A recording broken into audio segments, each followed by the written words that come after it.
नमस्कार। 4 दिन पहले जब फिल्म आदिपुरुष का टीजर रिलीज हुआ, तब से लेके अभी तक चारों तरफ एक हंगामा है, एक शोर है। फिल्म इंडस्ट्री में, चैनल्स में, जर्नलिज्म में, एडवर्टाइजर्स में, संत समाज में चारों तरफ एक शोर है। चारों तरफ डिबेट्स हो रही हैं, चारों तरफ भली बुरी बातें कही जा रही हैं।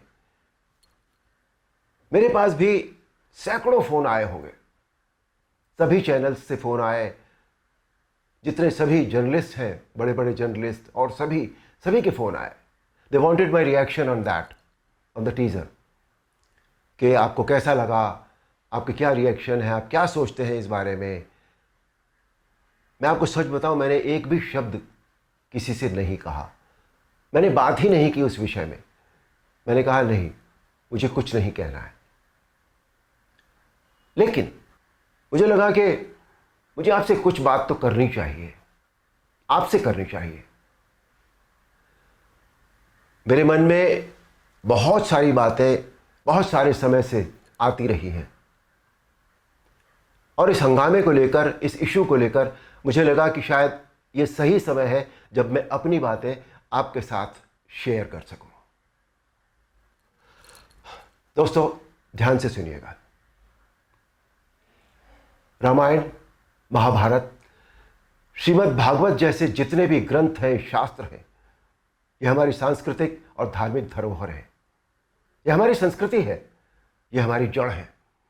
सारी मानव सभ्यता के लिए ये नींव के समान है, और न तो नींव को हिलाया जा सकता है और न ही जड़ को बदला जा सकता है। नींव या जड़ से किसी भी तरह का खिलवाड़, किसी भी तरह की छेड़छाड़ बिल्कुल भी ठीक नहीं है। हमें इन शास्त्रों से संस्कार मिलते हैं, जीवन का आधार मिलता है। ये धरोहर ही हमें जीने की कला सिखाती है। हमारी संस्कृति विश्व की सबसे प्राचीन संस्कृति है। हमारी हर पीढ़ी इसे युगों युगों से आत्मसात करती आ रही है, जिसका सबसे बड़ा एग्जाम्पल है 2.5 साल पहले जब कोरोना आया था, तो कोरोना ने लोगों की धार्मिक भावनाओं को तब से लेकर आज तक और भी प्रबल कर दिया है। हमारी धार्मिक परंपराओं और मान्यताओं को और अधिक पुष्ट किया है इस महामारी ने। टीवी पर जब धारावाहिक रामायण प्रसारित हुई थी कोरोना के दौरान, तो रामायण ने एक विश्व रिकॉर्ड बनाया।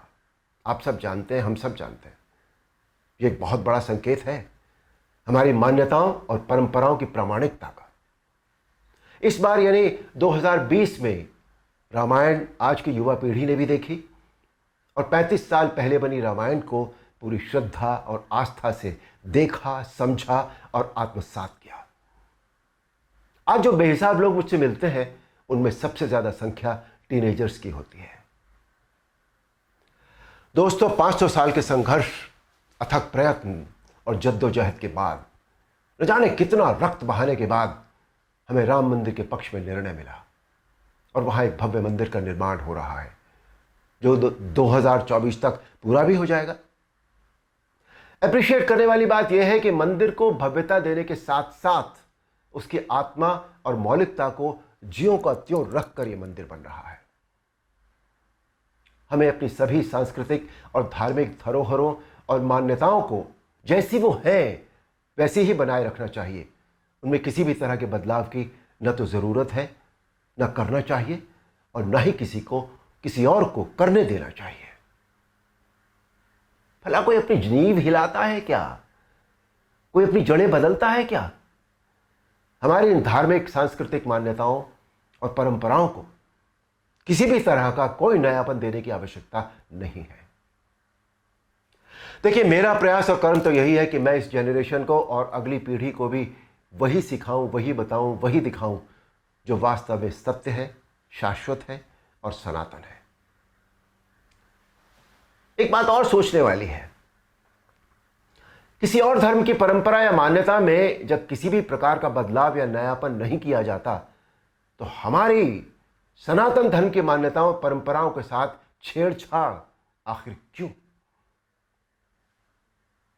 आजकल ये चलन सा बनता जा रहा है कि सनातन धर्म का मजाक बनाओ। देवी देवताओं के ऑब्जेक्शनेबल पोस्टर बनाओ, अभद्र भाषा में बोलता हुआ दिखाओ। आखिर किसने अधिकार दे दिया कि कोई हमारी धार्मिक आस्था से छेड़छाड़ करे या हमारी भावनाओं को ठेस पहुंचाए? कुछ फिल्म मेकर्स,